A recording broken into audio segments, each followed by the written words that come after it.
சற்றுமுன் வெளியான தகவல். கலைஞர் மகளிர் உரிமை தொகையில் முக்கியமான தகவல் வெளியாகுது. அது என்னன்னு பார்க்க போறோம். நீங்க நம்ம சேனலை சப்ஸ்கிரைப் பண்ணாம இருந்தீங்கன்னா, மறக்காம லைக் பண்ணிக்கோங்க, சப்ஸ்கிரைப் பண்ணிக்கோங்க. உங்க நண்பர்களுக்கு தெரியப்படுத்த ஷேர் பண்ணுங்க. சர்வதேச மகளிர் தினம் வரவுள்ள நிலையில், தமிழகத்தை ஆளும் திமுக அரசு முக்கிய அறிவிப்பு ஒன்றை வெளியிட்டுள்ளது. அதில் மகளிருக்காக திராவிட மாடல் அரசு சார்பில் என்னென்ன திட்டங்கள் செயல்படுத்தப்படுகின்றன என்று விளக்கப்பட்டது. மார்ச் 8ஆம் தேதி சர்வதேச மகளிர் தினம் கொண்டாடப்படுகிறது. இதன் வரலாறு மிகவும் முக்கியத்துவம் வாய்ந்தது. 1917இல் ரஷ்யாவில் பெண்கள் வேலை நிறுத்த போராட்டத்தில் ஈடுபட்டனர். இதையடுத்து பெண்களின் உரிமைகள் காக்கப்பட்டன. இதை போன்றும் வகையில் மார்ச் 8 அன்று மகளிர் தினம் கொண்டாடப்பட்டது. இந்த தினத்தை 1975இல் ஐக்கிய நாடுகள் சபை அங்கீகரித்து பிரகடனப்படுத்தியது. இந்நிலையில் மகளிர் தின வாழ்த்துக்களை தெரிவித்துள்ள தமிழக முதலமைச்சர் மு.க.ஸ்டாலின், திராவிட மாடல் ஆட்சியில் பெண்களுக்காக அமல்படுத்தப்பட்ட சிறப்பு திட்டங்கள் குறித்து விளக்கியுள்ளார். உதாரணமாக, திமுக ஆட்சியில் மகளிர் திட்டங்கள்: அரசு பேருந்துகளில் மகளிர் மாணவியர் மாற்றுத்திறனாளிகளுக்கு கட்டணமில்லா விடியல் பயண திட்டம். 1,15,00,000 இல்லத்தரசிகளுக்கு மாதம் ரூபாய் 1000 வழங்கும் கலைஞர் மகளிர் உரிமை தொகை திட்டம்.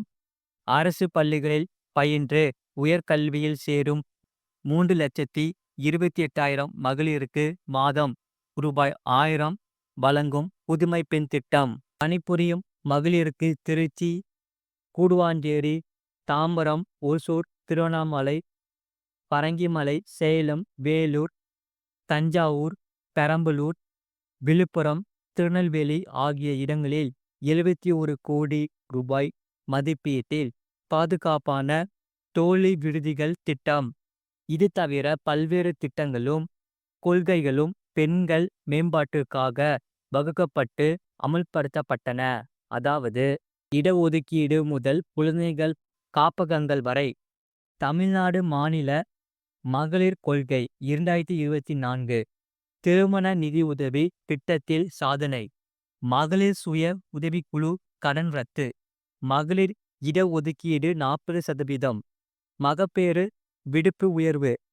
மகளிர் சுய உதவிக்குழு கடன் உச்சவரம்பு உயர்வு. சத்துணவு மையங்களில் பணிபுரியும் சமையலர் உதவியாளர்கள் ஓய்வு வயது 60 உயர்வு. கைம்பெண்களுக்காக குறைந்த வட்டியில் கடன். டான்சீட் மூலம் புத்தொழில் தொடங்க பெண் தொழில் முனைவோருக்கு 15 லட்சம் ரூபாய் மானிய நிதி.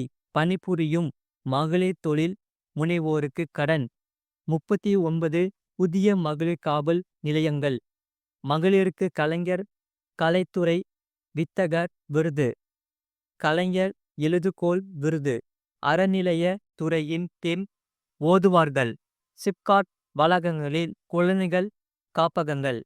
இவ்வாறு பெண்களின் நலனில் அக்கறை கொண்டு திமுக அரசு பல நலத்திட்டங்களை செயல்படுத்தி வருவதாக முதலமைச்சர் மு.க.ஸ்டாலின் குறிப்பிட்டுள்ளார். அது மட்டுமில்லாமல், செல்வ மகள் சேமிப்பு திட்டத்தின் கீழ் தற்போது 8.2% வட்டி வழங்கப்படுகிறது. 21 ஆண்டுகள் இந்த திட்டத்தின் கீழ் சேமிக்க முடியும். ஆனால் இந்த திட்டத்தில் சில தவறுகள் நடந்தால் வட்டி நிறுத்தப்படும். முதலில், இந்த திட்டத்தின் கீழ் 15 ஆண்டுகள் சேர்த்துவிட்டீர்கள், 21 ஆண்டுகள் தொகை முதிர்ந்துவிட்டது என்றால் அந்த வருடமே பணத்தை எடுக்க வேண்டும். எடுக்காமல் வைத்து இருந்தால் 21ஆம் ஆண்டுக்கு பின் வட்டி வழங்கப்படாது. கூடுதலாக ரூபாய் கூட வட்டி கிடையாது. இதுவரை வந்த வட்டி மற்றும் சேமிப்பு தொகை மட்டுமே இருக்கும். அதேபோல், இடைப்பட்ட காலத்தில் திட்டம் தொடங்கப்பட்ட பெயர் கொண்ட அந்த பெண் சிறுமி வெளிநாட்டிற்கு சென்று அங்கே குடியுரிமை பெற்றுவிட்டார் என்றால் அவருக்கு வட்டி அதோடு நிறுத்தப்படும். இந்த குடியுரிமை இதற்கு அவசியம். அதாவது 21 ஆண்டு வரை வெளிநாட்டில் வேலை பார்க்கலாம். அதுவரை அங்கே குடியுரிமை பெற முடியாது. அதோடு செல்வமகள் சேமிப்பு திட்டத்தின் கீழ் கணக்கு வைத்து உள்ள அந்த பெண் சிறுமி இறந்து விட்டால் வட்டி நிறுத்தப்பட்டு கணக்கு மூடப்பட்டு பாதுகாவலருக்கு அல்லது பெற்றோருக்கு பாக்கி வழங்கப்படும். செல்வமகள் சேமிப்பு திட்டத்தின் கீழ் எளிமையாக நிதியை சேமிக்கும் வழியை இங்கே பகிர்ந்து கொள்வோம். இந்த திட்டம் மூலம் எப்படி பல லட்சம் சேமிப்பது என்று இங்கே பார்க்கலாம். வெறும் 250 முதல் முதலீடு செய்ய தொடங்குங்கள். இந்த திட்டத்தில் சிறப்பு என்னவென்றால் இதில் கணக்கை தொடங்க பெரிய தொகை தேவையில்லை. வெறும் 250இல் முதலீடு செய்ய தொடங்கலாம். ஒரு நிதியாண்டில் அதிகபட்சம் 1.5 லட்சம் வரை 1.5 லட்சம் வரை முதலீடு செய்யலாம். நீங்கள் ஏதாவது சில வருடங்கள் முதலீடு செய்ய முடியாவிட்டால் 50 அபராதம் செலுத்தி கணக்கை மீண்டும் செயல்படுத்தலாம். 15 ஆண்டுகளுக்கு முதலீடு 21 ஆண்டுகளில் முதிர்வு. சுகன்யா சம்ரிதி யோஜனாவில் கீழ் நீங்கள் குறைந்தது 15 வருடங்கள் முதலீடு செய்ய வேண்டும். இதற்கு பிறகு மொத்தமாக கணக்கு 21 ஆண்டுகள் நிறைவடைந்ததும் முதிர்ச்சியடையும். நீங்கள் பணத்தை எடுத்துக்கொள்ளலாம். 15 ஆண்டுகளுக்கு பிறகு பெற்றோர்கள் கூடுதல் முதலீடு செய்ய தேவையில்லை. மீதமுள்ள 6 ஆண்டுகளுக்கு கணக்கில் டெபாசிட் செய்யப்பட்ட தொகைக்கு வட்டி தொடர்ந்து வழங்கப்படும். 64 லட்சம் நிதி எப்படி பெறுவது?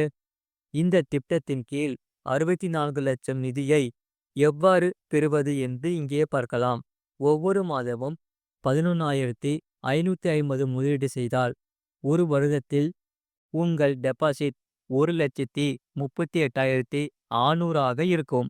15 ஆண்டுகள் தொடர்ந்து முதலீடு செய்வதன் மூலம் உங்களின் மொத்த வைப்பு தொகை 20,79,000 ஆகும்.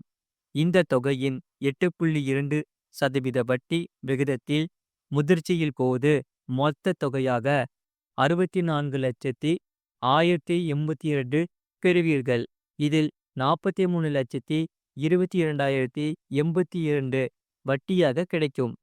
திட்டத்தின் விவரம் 2015ஆம் ஆண்டு ஜனவரி மாதம் 22ஆம் தேதி பிரதமர் நரேந்திர மோடியால் செல்வமகள் சேமிப்பு திட்டம் கொண்டு வரப்பட்டது. பெண்களின் சேமிப்புக்காக இந்த திட்டம் கொண்டு வரப்பட்டது. பெண்கள் உயர்கல்வி, திருமணம், மருத்துவ தேவைகளுக்காக இந்த திட்டம் கொண்டு வரப்பட்டது. மத்திய அரசும் மாநில அரசும் பல்வேறு சேமிப்பு திட்டங்களை கொண்டு வந்துள்ளது. அதில் ஒரு சேமிப்பு திட்டம்தான் இந்த செல்வமகள் சேமிப்பு திட்டமாகும். பெண்களின் எதிர்காலத்தை மனதில் வைத்து குறைந்த சேமிப்பு ஆனால் நிறைய வருமானம் வரும் வகையில் இந்த திட்டம் உருவாக்கப்பட்டது. இந்த திட்டத்தில் நிறைய லாபம் வட்டி மூலம் கிடைப்பதால் பெற்றோர்கள் பலரும் இதை விரும்புகின்றன. இதனால் அதிக அளவில் இந்த திட்டத்தில் முதலீடு செய்து வருகின்றன. பிரதமர் மோடி தொடங்கி வைத்த செல்வமகள் சேமிப்பு திட்டத்தில் 11,16,815 ரூபாய் வரை சேமிக்க வழி ஏற்படுத்தி கொடுக்கப்பட்டு உள்ளது. எப்படி சேமிப்பது? 10 வயதுக்கு குறைவாக இருக்கும் பட்சத்தில் பெற்றோர்கள் பாதுகாவலர்கள் பெயரில் திட்டத்தை தொடங்கலாம். பெண் குழந்தைகள் வயது 10ஐ கடந்ததும் அவர்கள் பெயருக்கு திட்டத்தை மாற்றிக்கொள்ள முடியும். 15 ஆண்டுகள் வரை இந்த திட்டத்தில் டெபாசிட் செய்ய முடியும். 21 ஆண்டுகளுக்கு பின் டெபாசிட்டை பெற்றுக்கொள்ள முடியும். இந்த திட்டத்தில் மாதம் 1000 ரூபாய் முதலீடு செய்ய முடியும். 2000 ரூபாய் முதலீடும் செய்ய முடியும். இந்த சேமிப்பு திட்டத்தில் 8% வட்டி கொடுக்கப்படுகிறது. இதனால் நீங்கள் 2000 ரூபாயை 15 ஆண்டுகள் முதலீடு செய்தால் 21 ஆண்டுகள் வட்டியோடு சேர்த்து உங்களுக்கு 11.16 லட்சம் ரூபாய் கிடைக்கும். திட்டத்தின் வேறு அம்சங்கள். இந்த திட்டத்தில் குறைஞ்சபட்ச தொகை 1000 ரூபாய் ஆகும். அருகில் இருக்கும் அஞ்சல் அல்லது வங்கிகளில் இந்த தொகையை செலுத்தி கணக்கை தொடங்க முடியும்.